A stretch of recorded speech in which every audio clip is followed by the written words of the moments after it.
الله من الشيطان الرجيم. بسم الله الرحمن الرحيم. الحمد لله رب العالمين، والصلاة والسلام على أشرف الأنبياء والمرسلين، سيدنا ونبينا وحبيب قلوبنا وطبيب نفوسنا مولانا بالقاسم محمد. اللهم صل على محمد وآل محمد وعلى أهل بيته الطيبين الطاهرين المعصومين، ولعنة الله على أعدائهم أجمعين. أما بعد، فقد قال الله تعالى في قرآنه المجيد وفرقانه الحميد وقوله الحق وهو أصدق القائلين. أعوذ بالله من الشيطان الرجيم. بسم الله الرحمن الرحيم. إنا لنحن الصافون وإنا لنحن مسبحون. درود پڑھیے گا بار محمد و آل محمد. اللهم صل على محمد وآل محمد وعجل فرجهم. دعا گو ہوں رب کائنات شہزادی کائنات کے صدقے میں ہماری اس عظیم عبادت کو اپنی بارگاہ میں قبول و منظور فرمائے. اس عبادت کے صدقے میں ہمارے مرحومین اور ہمارے گناہان صغیرہ و کبیرہ کو معاف فرمائے. اس عبادت کے صدقے میں اس گھر پر اپنی رحمتوں کا نزول فرمائے، اور ہماری سب سے خصوصی دعا بار الہ اس سیدہ کے صدقے میں ہمارے 12ویں آقا کا جلد ظہور فرما. ہمیں صحیح معنوں میں ان کا شیعہ و انصار بننے کی توفیق عطا فرما. اپنی دعاؤں کی قبولیت اور یوسف زہرا کے جلد ظہور کے لیے مل کے باواز بلند صلوات پڑھیں. اللهم صل على محمد وآل محمد وعجل. سامعین کرامی محترم، میرے لیے یہ شرف ہے کہ اس وقت یا ان ایام میں جہاں جہاں جناب سیدہ کا ذکر ہو رہا ہے، وہاں مجھے پڑھنے اور آپ کو یہ ذکر سننے کا شرف حاصل ہوا ہے. اور بروز قیامت یہ ذکر ہمارے لیے شفاعت کا سبب بنے گا، کیونکہ روز قیامت وہ دن ہے کہ جس دن میں زہرا نے ہم سب کے لیے شفاعت کرنی ہے. تو جو ہے نا، اور دوسرا شرف یہ ہے کہ میں نے آپ کے سامنے آیے مجیدہ کی سورہ صافات کی چند آیات کی تلاوت کا شرف حاصل کیا ہے. اگر اللہ ان ہستیوں کا ذکر نہ کرتا قرآن مجید کے اندر، تو ہر قاری، ہر خطیب، ہر مقرر کے لیے اپنے بیان کو پہنچانا مشکل ہو جاتا. اسی لیے میں نے اپنے ابتدائی کلام میں جن آیات کی تلاوت کا شرف حاصل کیا ہے، سب اہل علم تشریف فرما ہیں. اللہ کی ذات ارشاد کسی کا قول نقل کرتے ہوئے ارشاد فرماتی ہے کہ اِنَّا لَنَحْنُ الصَّافُونَ، کہ بے شک ہم ہی وہ ہیں کہ جنہوں نے صفوں کو سیدھا کیا. دوسری آیت میں ارشاد فرمایا وَإِنَّا لَنَحْنُ مُسَبِّحُونَ، اور بے شک ہم ہی وہ ہیں کہ جنہوں نے اللہ کی ذات کے سامنے سب سے پہلے تسبیح کا نذرانہ عقیدت پیش کیا. اللهم صل على محمد وآل محمد. اب یہ آیات جو ہی میں نے تلاوت کی، سورہ صافات کی 165 اور 66 نمبر آیت ہے، میرے سمجھ میں یہ نہ آ سکا کہ یہ کون ہستیاں ہیں کہ جنہوں نے یہ فرمایا ہے اور اللہ ان کا قول نقل کر رہا ہے کہ ہم وہ ہیں کہ جنہوں نے صفوں کو درست کیا ہے، ہم ہی وہ ہیں کہ جنہوں نے اللہ کی بارگاہ میں تسبیح کا آغاز کیا ہے۔ میں نے تفاسیر اٹھا کر دیکھی، کتب احادیث اٹھا کر دیکھی، کیا دیکھتا ہوں کہ یہ ماجرا اس وقت کا ماجرا ہے کہ جب نہ عرش تھا نہ فرش تھا،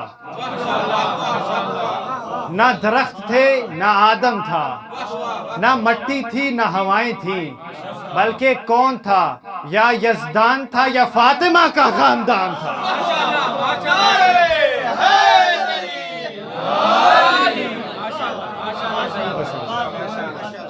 مجھے نظر کیا آیا اس میں کہ یا اس وقت یزدان تھا یا اس سیدہ کا خاندان تھا۔ پہلی آیت کہ جس میں یہ ہستیاں ارشاد فرماتی ہیں، اب یہ آپ کتب روائی اٹھا کر دیکھیں تو اکثر روایات امام صادق علیہ السلام سے ہیں۔ صلوات پڑھے گا۔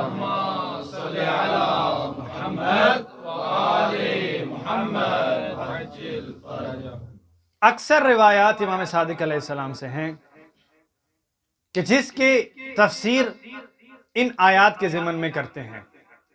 مفسرین ان آیات کی جو تفسیر کرتے ہیں وہ یہ کرتے ہیں کہ ماجرا کچھ اس طرح سے تھا کہ اللہ نے اپنے نور عظمت سے کچھ ہستیوں کو خلق کیا، توجہ ہے نا؟ اب اللہ نے اس نور عظمت کو چند حصوں میں تقسیم کیا، حصوں میں تقسیم کرنے کے بعد اب یہ نور خود بخود صفے بنا کر کھڑے ہونا شروع ہوئے۔ سب سے پہلے نور جو کھڑا ہوا، نور سب سے آگے، جس نے ان تمام نوروں کی امامت کی، اسے عرش پر احمد مجتبیٰ کہتے ہیں، فرش پر محمد مصطفیٰ کہتے ہیں۔ صلوات پڑھیے گا بار محمد و آل محمد۔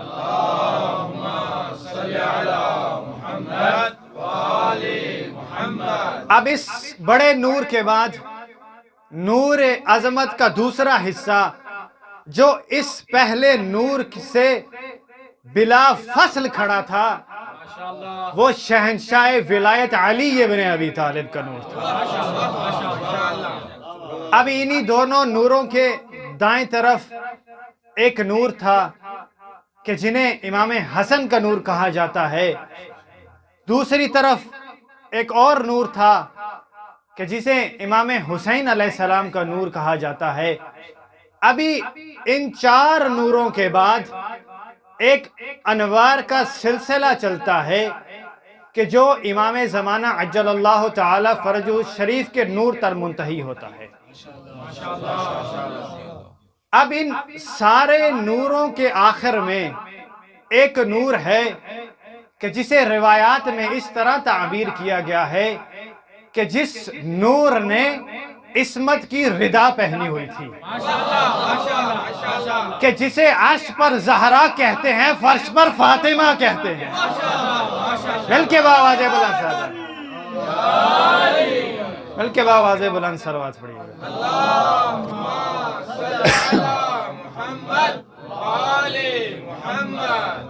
اب آپ کی سمجھ میں آ گیا ہوگا کہ اِنَّا لَنَحْنُ الصَّافُونَ، کہ ہم ہی وہ ہیں کہ جنہوں نے سب سے پہلے اللہ کی بارگاہ میں صفوں کو ترتیب دیا۔ اب جب کوئی بھی نمازی اپنی نماز جماعت کی ابتدا کرتا ہے تو میں کہوں گا، اے نمازی، تمہیں ان ہستیوں کا شکر ادا کرنا چاہیے کہ جنہوں نے تمہیں صف بندی کرنے کا طریقہ سکھایا۔ اب یہ نور اللہ کی بارگاہ میں صف بنا کر کھڑے ہو گئے۔ دوسری آیہ مجیدہ کی طرف بڑھیے۔ سب سے پہلے نور کہ جس نور نے ان صفوں کی امامت کی ہے، اس نور نے کلام کرنا شروع کیا۔ فرمایا سبحان اللہ۔ اب یہ سبحان اللہ ختم نہیں ہوا تھا، وہ نور کہ جو بلا فصل نور تھا اس نے کہا والحمدللہ۔ ابھی یہ الحمدللہ کا ذکر ختم نہیں ہوا تھا، دائیں جانب سے نور نے آواز دی لا الہ الا اللہ۔ ابھی یہ لا الہ الا اللہ کا ذکر ختم نہیں ہوا تھا، اس طرف سے نور نے واللہ اکبر کی صدا بلند کی۔ اب اللہ کو یہ کلام اتنا پسند آیا کہ اللہ نے کہا سبحان اللہ والحمد للہ ولا الہ الا اللہ واللہ اکبر کو یہ کلام اتنا پسند آیا کہ اس نے ہر نماز میں سورہ الحمد کے برابر میں قرار دے دیا ہے۔ محمد صلوات اللہم صلی علی محمد وآل محمد۔ اتنا اللہ کو ان ہستیوں کی تسبیح پسند آئی کہ اللہ نے انہیں تسبیحات اربع کا درجہ دیا۔ کون سی تسبیحات اربع؟ کہ جو ہر نمازی ہر تیسری اور چوتھی رکعت کے اندر سورہ الحمد کے ساتھ پڑھتا ہے۔ تو یا تو الحمد پڑھے یا تسبیحات اربع پڑھے، لیکن آپ فقہا کے فتاوے اٹھا کر دیکھ لیجئے کہ جب پوچھا گیا کہ الحمد یہاں افضل ہے یا تسبیحات اربع افضل ہے، تو مجھے اکثر فتاوہ میں یہ نظر آیا کہ تسبیحات اربع پڑھنا افضل ہے۔ تو معلوم ہوا کہ اللہ کو یہ کلام بہت ہی پسند آیا۔ مل کے بآواز بلند صلوات پڑھیے گا۔ اللہم صلی علی محمد وآل محمد۔ ابھی یہ تسبیحات اربع کا سلسلہ مکمل ہوا تھا۔ روایت میں مجھے یہ نہیں ملا کہ امام حسین سے لے کر امام زمانہ تک ان نوروں نے کیا کلام کیا۔ کلام اگر ملتا ہے تو بی بی زہرا کے نور سے ملتا ہے۔ اب یہ آخری نور کہ جو عصمت کے پردے کے اندر تھا، کلام کرنا شروع کیا۔ فرمایا سبوح قدوس،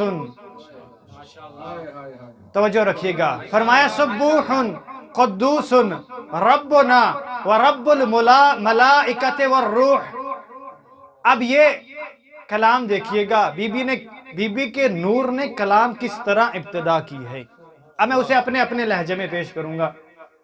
سبوح، سب اہل علم تشریف فرما ہیں، سبوح اسے اس کے بارے میں کہا جاتا ہے کہ جس کے بارے میں ساری تسبیحیں کی جاتی ہوں۔ لغت اٹھائی میں نے، سبوح کے معنی دیکھنے شروع کیے تو اہل لغت نے تقریباً 4 سے 5 معنی ذکر کیے ہیں کہ سبوح کہ جس کی تسبیح کی جائے، سبوح جس کے اندر کوئی عیب نہ ہو، توجہ رکھیے گا، سبوح جو ہر برائی سے پاک ہو، سبوح جس کے اندر کوئی نقص نہ پایا جاتا ہو۔ تو میں کہوں گا اب اس میں کوئی شک نہیں کہ بی بی نے اپنے کلام کی آغاز سبوح سے کی، بعید نہیں، اللہ نے اس عالم میں یہ ضرور کہا ہوگا اے صدیق کبریٰ، آپ نے اس عالم ازل میں مجھے سبوح کہا ہے، یعنی کیا مطلب؟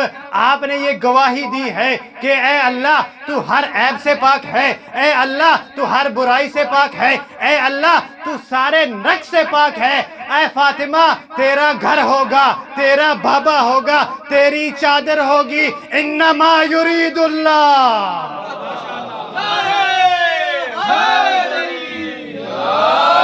میں یہ گواہی دوں گا کہ فاطمہ صرف تو پاک نہیں، حسن بھی پاک ہے، علی بھی پاک ہے، فاطمہ تو بھی پاک ہے، حسین تو بھی پاک ہے۔ جناب سیدہ کی عظمت پر بآواز بلند تر صلوات۔ اللہم صلی علی محمد وآل محمد۔ اے فاطمہ، تو نے اس مقام پر اللہ کے سبوح ہونے کی گواہی دی ہے۔ میں عرش فرش پر آپ کا ہی گھر ہوگا، آپ ہی کی چادر ہوگی، آپ کے بابا پر یہ آیت نازل کروں گا کہ اعلان کر دو کہ فاطمہ اور فاطمہ کی اہل بیت رجس سے دور ہیں۔ یہ سلسلہ وہ سلسلہ ہے کہ یہ ان ہستیوں کے بارے میں جو فضائل عرش پر پڑے جا رہے تھے۔ اب ہم تو فرشی ہیں، ہم تو خاکی ہیں، ہمیں وہ فضائل بھی لوگوں کو بتانے ہیں کہ جو اس خاک پر پڑے گئے تھے۔ آئیے ان سلسلوں کی طرف بڑھتے ہیں۔ مجھے ایک روایت ملی کہ پیغمبر اکرم صلی اللہ علیہ وآلہ وسلم مسجد سے باہر نکل رہے ہیں، ادھر میں جبرائیل امین نازل ہوئے۔ کیا ارشاد فرمایا؟ فرمایا یا محمد، اللہ آپ کو سلام پیش کرتا ہے۔ اللہ آپ پر درود و سلام پیش کرنے کے بعد یہ فرما رہا ہے، یہ حدیث قدسی کے جملے ہیں اور نقل پیغمبر سے ہوئی ہے کہ پیغمبر یہ ارشاد فرماتے، پیغمبر نے یہ بتایا ہے کہ یہ اللہ کی حدیث قدسی ہے۔ کیا فرمایا؟ فرمایا یا محمد ان اللہ یحب فاطمہ۔ یہ تو سب کو معلوم ہے کہ اللہ فاطمہ سے محبت کرتے ہیں، تو جبرائیل کیا پیغام لے کر آئے؟ فرمایا ان اللہ یحب الفاطمۃ ان ربک یحب الفاطمۃ فاسجد۔ فرمایا بے شک آپ کا رب اللہ فاطمہ سے محبت کرتا ہے، فاسجد ابھی سجدہ کیجئے۔ اب یہ روایت کے لفظ نہیں ہے کہ پیغمبر واپس مسجد میں گئے، مسجد میں جا کر سجدہ کیا، نہیں، آگے لفظ ہے فسجدت، پیغمبر فرماتے ہیں کہ میں نے سجدہ کیا۔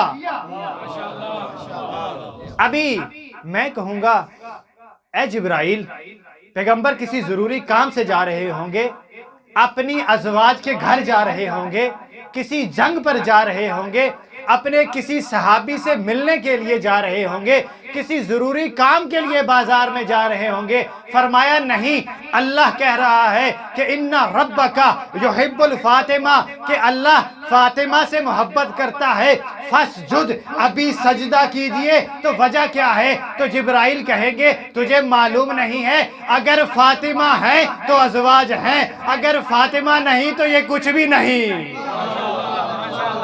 اگر فاطمہ نہ ہوتی تو یہ کچھ بھی نہ ہوتا، تو لہٰذا ابھی سجدہ کیجئے۔ اب یہ آپ کے ذہن میں ہے، آپ سب مجالس پڑھنے والے ہیں کہ فَصَلِّ لِرَبِّكَ وَانْحَرْ، کہ جب ہم نے آپ کو کوثر دی تو اسی کا یہ ایک مصداق ہے۔ وہاں فرمایا فَصَلِّ لِرَبِّكَ وَانْحَرْ، یہاں یہ فرما رہے ہیں کہ فَاسْجُدْ، تو پیغمبر نے فرمایا فَسَجَدْتُ، تو میں نے سجدہ کیا۔ روایت یہاں رکی نہیں ہے، انشاءاللہ جب یہ روایت اپنے چوتھے مرحلے میں داخل ہوگی تو انشاءاللہ آپ کو اس روایت کے سننے کا لطف آئے گا۔ اب پیغمبر نے ابھی اپنے سجدے سے سر اٹھایا ہی تھا، جبرائیل دوبارہ نازل ہوئے، فرمایا ان ربک یحب علیا فاسجد۔ جبرائیل نے فرمایا اے پیغمبر، اب صرف فاطمہ سے اللہ محبت نہیں کرتا، علی سے بھی محبت کرتا ہے، فاسجد۔ پیغمبر نے فرمایا فسجدت، تو میں نے سجدہ کیا۔ ابھی اس سجدے سے اٹھے ہی تھے، دوبارہ جبرائیل نازل ہوئے، فرمایا ان ربک یحب حسنا فاسجد فسجدت، پھر ابھی سر اٹھایا ہی تھا، جبرائیل پھر نازل ہوئے، فرمایا ان ربک یحب الحسین فاسجد۔ پیغمبر نے فرمایا فسجدت، تو میں کہوں گا یہ کوئی بعید کلام نہیں ہے، کیوں یہ تکرار کر رہے ہو جبرائیل؟ فاطمہ سے بھی محبت کرتا ہے اللہ، حسن سے بھی محبت کرتا ہے اللہ، حسن سے بھی محبت کی، علی سے بھی محبت کی، حسین سے بھی محبت کرتے ہیں، کہنا کیا چاہتے ہو؟ بعید رہی جبرائیل کرے آج میں دنیا کے سامنے تمہارا مقام بتانا چاہتا ہوں۔ کیا مقام ہے؟ ان ربک یحب الفاطمۃ فاسجد، ان ربک یحب علی فاسجد، ان ربک یحب حسنا فاسجد۔ میرے ساتھ چلیے گا، ان ربک یحب حسین فاسجد۔ آگے کلام یہ بڑا، ان ربک یحب من یحبہم، کہ اللہ ان کے سے بھی محبت کرتا ہے جو ان ساروں سے محبت کرتے ہیں۔ فاسجد، تو بھی سجدہ کر۔ ماشاءاللہ سیدنا، ماشاءاللہ ماشاءاللہ۔ اب اللہ نے ان کی محبت میں ہمیں بھی اللہ رسول کو حکم دیا کہ ان کے دلوں میں آل رسول کی محبت ہے۔ فاسجد، تو پیغمبر فرماتے ہیں فسجدتو۔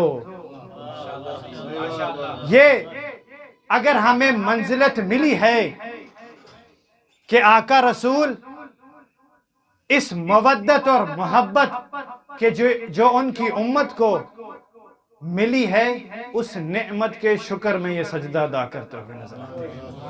محمد و آل محمد صلوات۔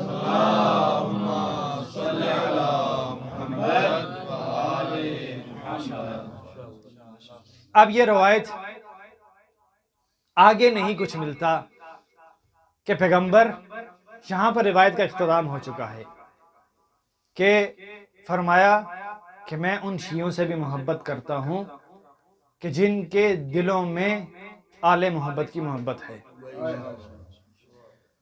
فسجد، اے پیغمبر آپ سجدہ کیجئے۔ فسجدتو، تو پیغمبر فرماتے ہیں میں نے سجدہ کیا۔ سوال یہ پیدا ہوتا ہے کہ جناب فاطمہ الزہرا کی محبت میں اگر جناب فاطمہ سے اللہ محبت کرتا ہے تو سجدہ کروایا، مولا علی سے، مولا حسن سے، مولا حسین سے محبت کرتا ہے تو سجدہ کروایا، ہمارے لیے سجدہ کیوں کروایا؟ شیعان اہل بیت کے لیے، شیعان فاطمہ کے لیے، شیعان علی کے لیے سجدہ کیوں کروایا؟ تو مجھے ایک روایت ملی جس روایت کا مفہوم کچھ اس طرح سے ہے کہ جس میں معصوم یہ فرماتے ہیں کہ جس کے دل میں ہم آل محمد کی محبت آ گئی وہ دل کعبہ سے کم نہیں ہے، اس کی تعظیم اتنی ہی کی جائے گی کہ جتنی کعبہ کی تعظیم کی جاتی ہے۔ صلوات پڑھیے گا بر محمد و آل محمد۔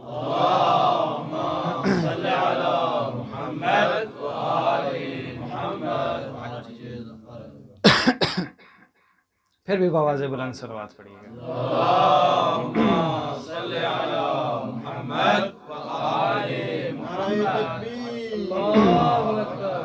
نعرہ رسالت، نعرہ حیدری، حسینیہ، یزیدیہ، اہل بیت کے دشمنوں پہ لعنت، حضرت سیدہ پہ بآواز بلند صلوات۔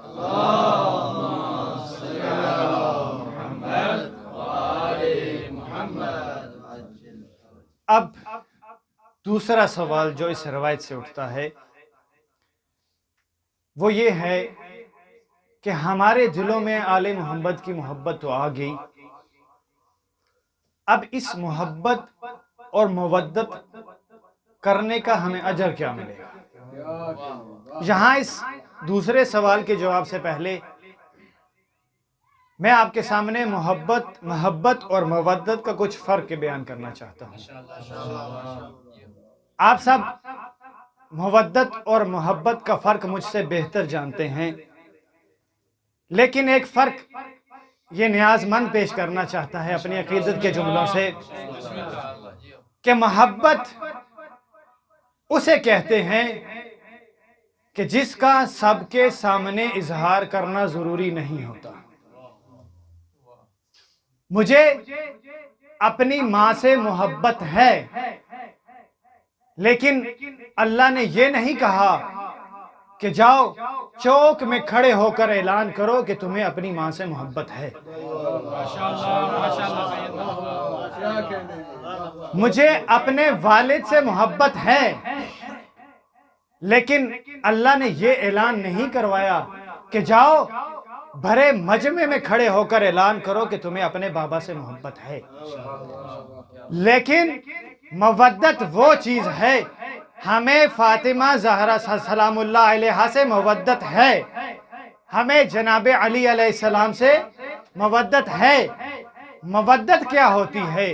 مودت یہ ہوتی ہے کہ اگر گھر میں بیٹھے ہو تو پھر بھی اعلان کرنا ہے، اگر بازار میں ہو تو پھر بھی اعلان کرنا ہے۔ اسی لیے مودت ان ہستیوں سے رکھنا ضروری قرار دیا گیا ہے کہ جہاں پر بھی ہو، بازار میں، مسجد میں، گھروں میں، امام بارگاہوں میں، جلوسوں میں، جہاں بھی ہو، اور انہی ہستیوں کا سے مودت کرنا ضروری ہے۔ اور یہ مودت کا ایک مصداق کہ ہم یہاں سب اکٹھے بیٹھے ہوئے ہیں۔ روایت کے لفظ ہیں کہ امام صادق علیہ الصلوۃ پڑھیے گا بر محمد والے محمد۔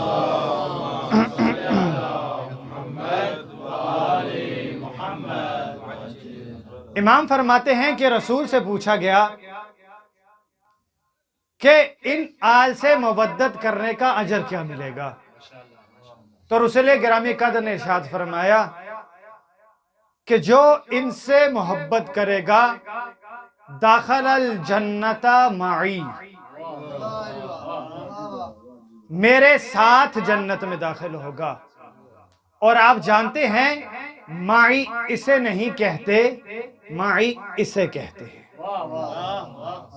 اگر میں کہوں ساتھ ساتھ تو یہ ساتھ ساتھ نہیں ہے، یہ آگے ہے اور یہ پیچھے ہیں۔ معی کا مطلب ہوتا ہے اس طرح، یہ دونوں برابر ہیں۔ تو رسول فرماتے ہیں کہ وہ جو ان سے محبت کرے گا وہ میرے ساتھ جنت میں داخل ہوگا۔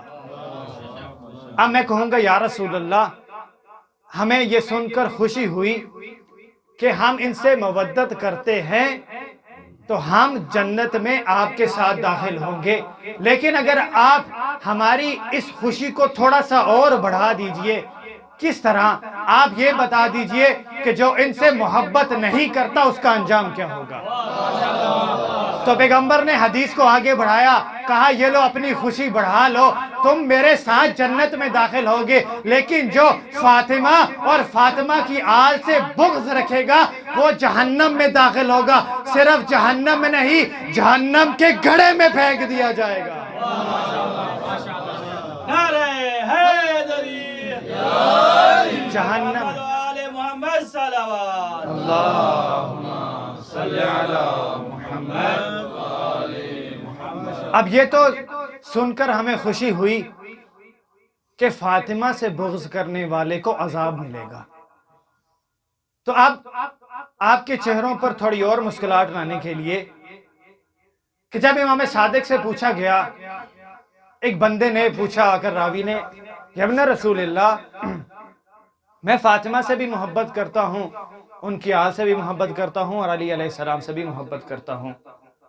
تو مولا نے وہاں اجر ذکر نہیں کیا، یہ نہیں فرمایا شاباش کہ اللہ تمہیں جنت میں داخل کرے گا، فوراً فرمایا یہ بتاؤ کہ فاطمہ کے دشمنوں کا کیا حال ہے، تمہارے دل میں فاطمہ کے دشمنوں کی کیا کیفیت ہے۔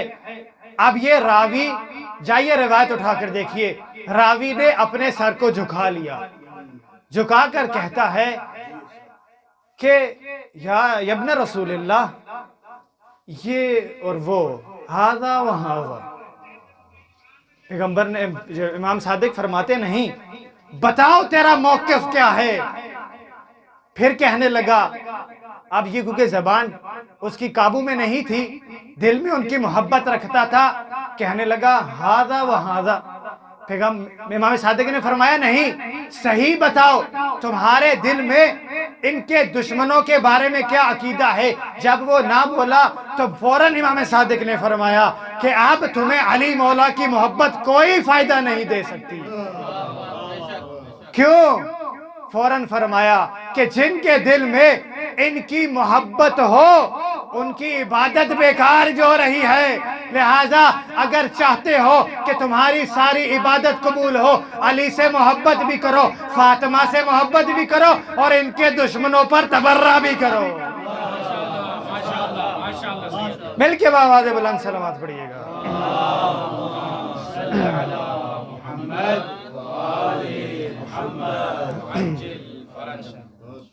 یہ وہ ہستیاں تھیں کہ جنہوں نے ہمیں اللہ کی بارگاہ میں سرخرو کرنے کے لیے مختلف طریقے بتائے۔ میں مختصر کر رہا ہوں، میرا گلا ساتھ نہیں دے رہا، یہ صرف تمرین نہ کرنے کا سبب ہے۔ مختصر کرتا ہوں کہ یہ وہ ہستیاں ہیں کہ جنہوں نے ہمیں سکھایا کہ جب اللہ کی بارگاہ میں جانا ہے تو کیسے جانا ہے۔ یہ وہ ہستیاں ہیں کہ جنہوں نے ہمیں تسبیح کرنے کا طریقہ سکھایا، استغفار کرنے کا طریقہ سکھایا۔ یہ وہ ہستیاں ہیں کہ جنہوں نے امت کو بخشش کا سامان دیا، لیکن امت نے انہیں کیا دیا؟ روایات کے لفظ ہیں کہ جناب فاطمہ الزہرا سلام اللہ علیہا کہ جو ہر وقت اس امت کی بخشش کا خیال کیا کرتی تھیں۔ عزیزو، جب سورہ توبہ کی چند آیات نازل ہوئیں تو پیغمبر نے مسجد کے سجدے کو چھوڑ کر غار سجدہ میں جا کر سجدہ کرنا شروع کیا۔ یہ تمہیداً چند جملے کہ کس طرح یہ ہستیاں بخشش کا سامان دیتی ہیں۔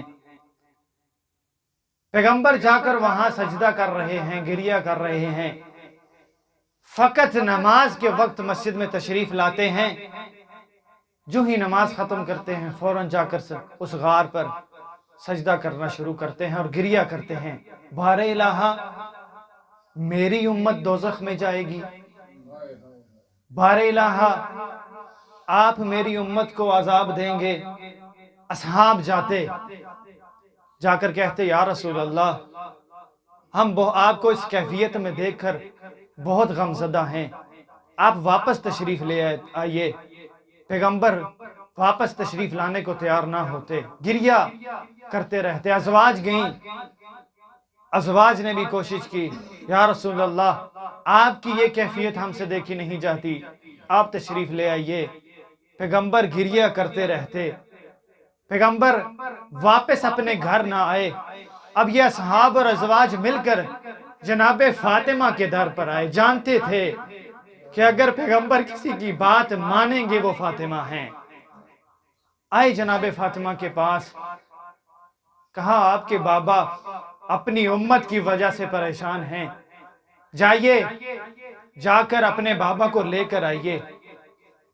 بی بی زہرا سلام اللہ علیہا نے اپنی ابا کو اوڑا، چلی ہیں، کیا دیکھا کہ بابا بہت گریہ کر رہے ہیں، اتنا گریہ کر رہے تھے کہ پیغمبر کے ارد گرد سب جگہ جو تھی وہ تر ہو چکی تھی۔ بی بی فرماتی ہیں، یہ روایت میں اہل سنت کے مصادر سے پڑھ رہا ہوں، اور لکھتے ہیں مصنف کہ بی بی نے کہا یا بابا کیا بتا، آپ امت کے لیے اتنے فکر مند کیوں ہیں؟ فرماتے ہیں رو کر، میری بیٹی فاطمہ، اللہ نے یہ فرمایا ہے کہ میں سب کو جہنم میں پھینک دوں گا، میں سب پر عذاب دوں گا، مجھ سے یہ برداشت نہیں ہوتا، میں رحمت للعالمین ہوں کہ میری امت پر عذاب آئے۔ بی بی فرماتی ہیں، کیا میرے بابا آپ پریشان نہ ہوئیے، میں اس امت کی بخشش کا سامان لے کر جاؤں گی۔ فرمایا کیا سامان لے کر جاؤ گی؟ وہ اہل سنت مصنف لکھتے ہیں کہ بی بی نے فرمایا، میں حسن و حسین کا کرتا لے کر جاؤں گی، میں اللہ کی بارگاہ میں امت کی شفاعت کے لیے حسن و حسین کا کرتا پیش کروں گی۔ پیغمبر کے آنسو رکے، پیغمبر نے فرمایا بیٹا اگر پھر بھی میری امت کی بخشش نہ ہوئی تو رو کر کہتی ہیں بابا اگر پھر بھی آپ کی امت کی بخشش نہ ہوئی نا تو میں اپنا ایک بال اللہ کی بارگاہ میں پیش کر دوں گی، ہو سکتا ہے اللہ بخشش کر دے۔ یہ کہنا تھا عزیزو۔ وہ مصنف لکھتے ہیں کہ جبرائیل نازل ہوئے، فوراً کہا یا رسول اللہ ابھی فاطمہ اپنے سر کو ننگا کر دیں گی، اللہ سے یہ برداشت نہیں ہو رہا کہ آپ فاطمہ اپنے سر کو ننگا کیجئے، جائیے میں آپ کی امت کو فاطمہ کے صدقے میں بخش دوں گا، اجرکم اللہ زدہ۔ یہ فاطمہ کہ جو امت کی بخشش کے لیے اپنی بیٹوں کے کرتے پیش کر رہی ہیں، وہی امت آئی جناب فاطمہ کو ان کے بابا کا پرسہ دینے۔ مختصر کر رہا ہوں، ایسا پرسہ دیا کہ تاریخ میں ایسا پرسہ نہیں ملتا، لیکن جناب فاطمہ پھر بھی بخشش کا اہتمام کر رہی ہیں۔ کیا کیا؟ جاتی رات کی تاریکی میں مدینہ کے گھروں کے اندر اور لوگوں سے کہتی کہ اے میری بابا کی امتیو، میں ابھی بھی تمہاری بخشش کا سامان چاہتی ہوں، میں ابھی بھی چاہتی ہوں کہ تم راہ نجات پر آ جاؤ، آؤ علی کی بیعت کر لو، تمہیں اللہ نجات دے دے گا۔ اب یہ روایت اٹھا کر دیکھیے کہ روایت کے لفظ ہیں کہ لوگ اپنے گھروں کے دروازوں کے سوراخوں سے دیکھتے تھے۔ کیا دیکھتے تھے؟ کہ فاطمہ آ رہی ہے، ایک طرف حسن ہے ایک طرف حسین ہے، آتے گھروں پر دستک دیتے، کہتے کہ علی کی بیعت کر لو، یہ امت کے لیے نجات کا سبب ہے۔ اب یہ مدینے کے مرد پوچھتے اپنی خواتین سے کیا یہ فاطمہ ہی ہیں؟ میں کہوں گا کیوں پوچھ رہے ہو؟ کیا آپ نے کبھی فاطمہ کو دیکھا نہیں ہے؟ کہا ہاں دیکھا ہے، بہت دفعہ دیکھا ہے، ہم یہ جانتے ہیں یہ حسن ہے یہ حسین ہے، لیکن فاطمہ تو 18 سال کی ہے، یہ فاطمہ کی کمر کیوں جھک چکی ہے؟ فاطمہ چلتی ہے تو جھک کر چلتی ہے، تو میں کہوں گا مسلمانوں ذرا آؤ نا زہرا کے در پر تو دیکھو کس وجہ سے زہرا جھک کر چلتی ہے، کہ مسلمانوں نے زہرا کو در و دیوار کے درمیان پیس دیا ہے۔ اجرکم اللہ۔ ایک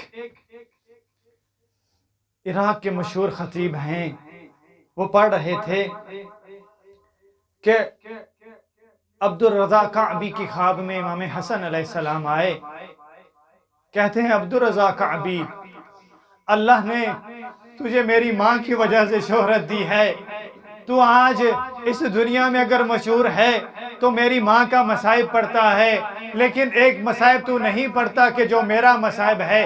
عبد الرضا کعبی کہتے ہیں کہ میں نے گریہ کرنا شروع کیا، کہا یا ابن رسول اللہ، اے امام حسن میں سارے مصائب پڑھتا ہوں، میں آپ کی ماں کے سارے مصائب پڑھتا ہوں۔ کہا تو سارے مصائب نہیں پڑھتا، تو وہ سارے مصائب پڑھتا ہے کہ جو میری ماں پر آئے، ایک مصیبت وہ ہے کہ جو مجھ پر آئی ہے تو وہ مصیبت بیان نہیں کرتا۔ رو کر کہتے ہیں عبد الرضا کعبی کہتے ہیں امام آپ بتائیے وہ کون سی مصیبت ہے کہ جو میں بیان نہیں کرتا؟